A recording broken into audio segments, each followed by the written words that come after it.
ఉదయాన దావీదు వలె ప్రార్థించాలి, మధ్యాహ్నాన దానియేలు వలె ప్రార్థించాలి.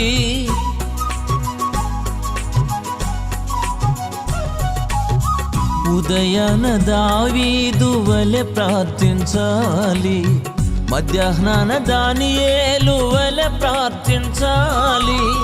రాత్రి వేళ చెరసాలలో ప్రార్థించిన పౌలు శీలలే మాదిరి.